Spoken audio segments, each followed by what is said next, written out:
It's hard to believe that 2 weeks ago today we were celebrating the fourth Sunday of Advent. We've had a whole lot of Christmas celebrations in between.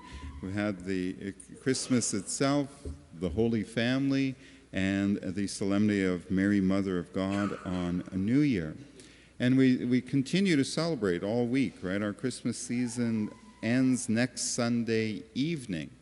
So as Catholics, we take Christmas seriously, right? So we want to continue in the joy of Christmas. And as we are celebrating this great feast of the Epiphany, I just want to take a moment on behalf of Father Brian and I to express our gratitude to all of you who did so much for our liturgies, not only at Christmas, but throughout the year.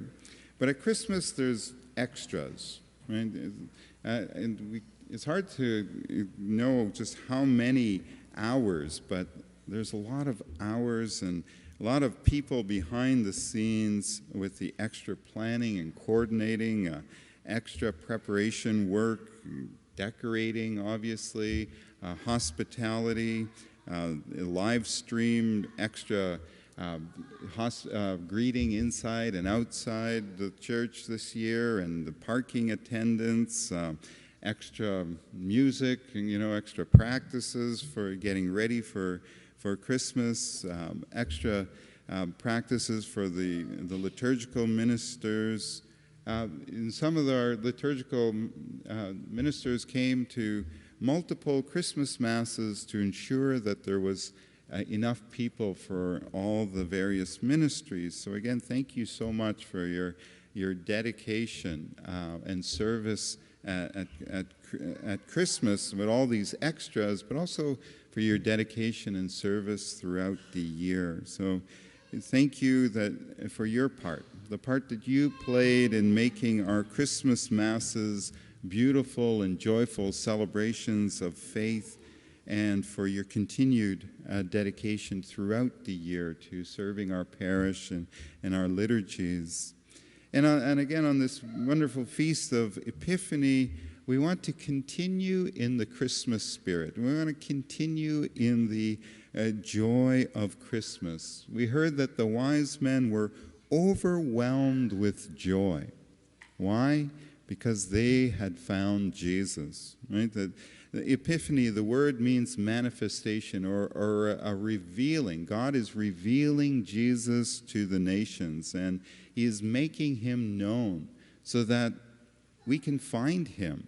He's making him known so that we can encounter him as the wise men did. God is making him known. And in each one of us, there's a longing, right? We seek after God in our lives. Well, also, we're reminded today that he seeks us even more than we seek him.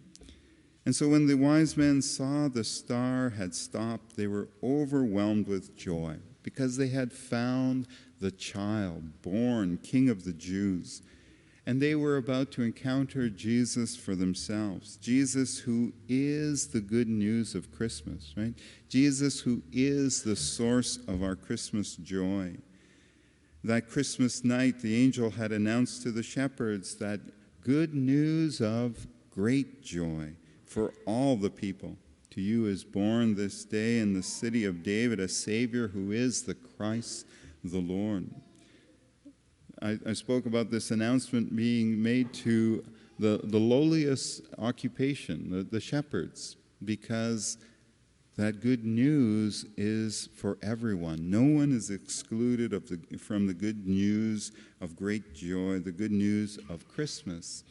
And today we have the wise men. They're not lowly. They were probably attendants in royal courts, we're told. But they were foreigners. They represent all of us, Gentiles, those who are not Jewish by birth or those of other religions, that again, the good news of Christmas is for everyone, that God desires everyone to come to know Jesus, everyone to come to encounter Jesus for themselves. We recognize in these wise men, these foreigners, at that genuine openness, right? To being guided by God. They had kind of an attentiveness to God, that they had this openness to being guided by a star, by a heavenly light. Right? They were guided by God. They had this openness to be guided by God amidst a mystery. Right? God didn't give them a roadmap. He didn't give them a plan. Right? So the road that they took was an arduous journey. It was difficult. They had to go without a lot of comforts, but they were guided and set out, not knowing where it would end, not knowing how and when it would end, but they set out, being with that openness, being guided, taking a risk, venturing out of their own country, guided to an unexpected place, to an unexpected encounter with Jesus.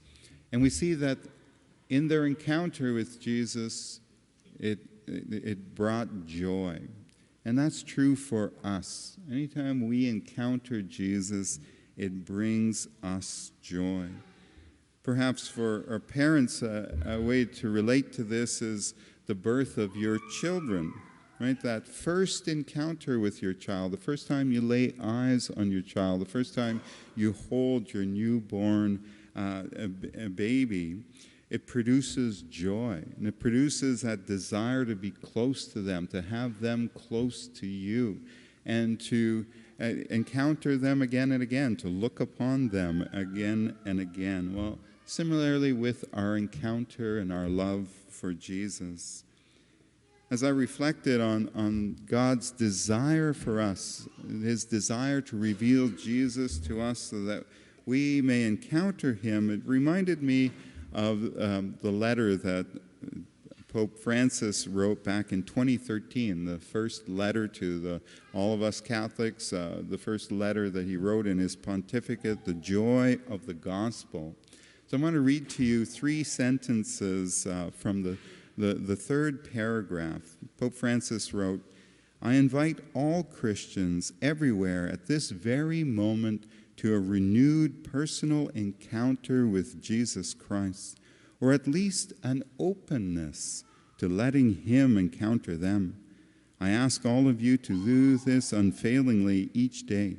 No one should think that this invitation is not meant for him or her, since no one is excluded from the joy brought by the Lord. The Lord does not disappoint those who take this risk. Whenever we take a step towards Jesus, we come to realize that he is already there, waiting for us with open arms." Whenever we take a step towards Jesus, right? How do we do this? Well, we can do it daily in our prayer. We do it when we come to participate in Mass, but sometimes we need a little more. We need a little extra. Right? We need something different, a different environment to open us to that encounter with Jesus. So perhaps a retreat or a conference or a workshop or some other event, right? And that's why here at the parish we keep encouraging everyone to take the Alpha course, because that course is designed to reveal Jesus to us in a renewed way. Alpha is literally designed to lead us to a deepening encounter with Jesus. So regardless what our extra step is this coming year to encounter Jesus, regardless what that extra movement towards Jesus, we need that openness that we saw in the wise men. We need to be able to take a risk, to step out into mystery, being guided by God, right? He doesn't usually hand us a plan. It's a bit of a discovery, a journey, but that openness and to him and to encounter Jesus and to be guided into that encounter by faith and love. So as we begin this a new year on this wonderful feast of the Epiphany, as we continue to celebrate the Christmas spirit, to celebrate the Christmas joy and the good news of Christmas, I want to leave you with those words of Pope Francis to inspire you on your spiritual journey this year. Again, he wrote, "I invite all Christians everywhere at this very moment to a renewed personal encounter with Jesus Christ, or at least an openness to letting him encounter them. I ask all of you to do this unfailingly each day. No one should think that this invitation is not meant for him or her, since no one is excluded from the joy brought by the Lord. The Lord does not disappoint those who take this risk. Whenever we take a step towards Jesus, we come to realize that he is already there, waiting for us with open arms."